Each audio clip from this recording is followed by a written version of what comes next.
Hey, it's Mike here with something special. Something we've never shown before here on the channel. Well, not until right now anyway. You're about to see a snippet from one of my Patreon exclusive videos. I make one every single Monday for my patrons over on Patreon, and this one is about the real decision makers in wrestling. If you'd like to see till we make it remain a weekly YouTube channel in the new year, then I need your support. It's my goal to get 36 new patrons signed up on my Patreon, and I just got the first 2. So thank you, Aaron, and thank you, Taha, for joining me over on Patreon. You could be next. Follow the link down below in the descriptus. And now, let's take a quick look at a video I call The Power Behind the Power. The first company that to me represented a real break in pro wrestling. I had spent about 2 years kind of working the most bottom of the barrel wrestling companies in the greater Pittsburgh area, working for some of the most disreputable promoters that I've ever crossed paths with in all of wrestling before I got a break with Pennsylvania Championship Wrestling. I was hired by promoter Blaine DeSantis. PCW, Pennsylvania Championship Wrestling, ran monthly in my hometown. So even though I'm from the suburb of West Lawn, that is a suburb of the city of Reading, which is right in the middle of Berks County, Pennsylvania. PCW ran in Reading every month. It's also where PCW had a weekly TV show on local channel 31 or 33. It was a cable access channel that only kind of reached the city and the outlying areas. And it was also the most boring wrestling show you've ever seen. It featured 0 matches. The belief was, if we give the matches away for free, no one's going to buy tickets to come and see us. So 97% of every episode would be talking, and then maybe a clip or two of a recent event to, kind of whet the appetite, so to speak. It was a dreadful wrestling show. Anyway, getting hired by PCW was a big break for me in ways that I immediately understood and in ways that only became obvious to me by the end of the century. So when the millennium turns over, looking back on my 3 years with PCW, it was clear how important it was to me because that's where I met the first guy who ever mentored me in wrestling, Ace Darling.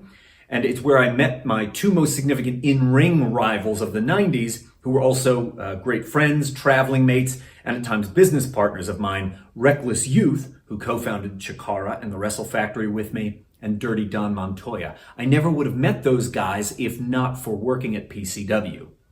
And in the moment, it was immediately a massive upgrade because this was in the era when the WWF still allowed for third-party bookings of their talent. Small independent companies could book them if they were available. Now, you could never get the A talent. You couldn't get a Shawn Michaels or an Undertaker. But basically, up until 99, right around the time when Steve Austin breaks his neck at SummerSlam, you could get third-party bookings on like the B and C level talent that the WWF had. They would loan them out to indie companies that they were friends with for a fee, of course.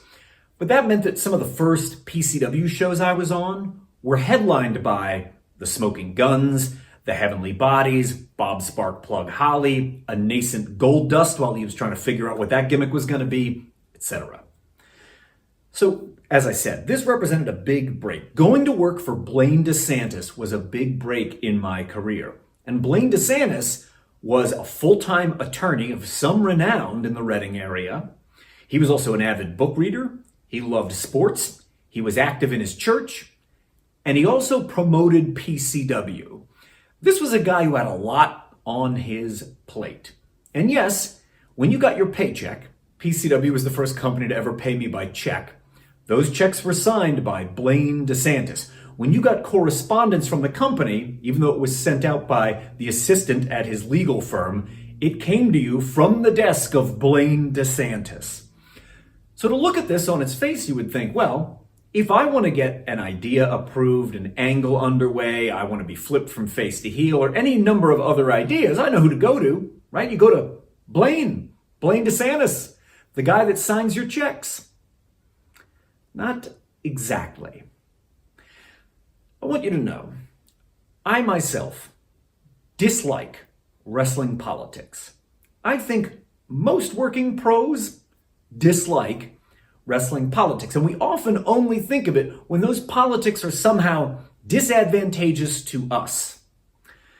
What I want you to know, though, is that in the wrestling business, your success is often down to the strength of your network, how well you utilize that network, and how well you understand your network. And that's really where this piece is coming in today. Do you know who the power players are behind the people you think are in power? If you'd like to see the other 2/3 of that Patreon exclusive video, jump on the link down below. Come join us over on Patreon, just like Aaron did, just like Taha did. And the moment that you do, I'll add you to this amazing roll call of all my patrons. They get recognized at the end of every single till we make it, and you're gonna start unlocking tons and tons of pro wrestling bonus content.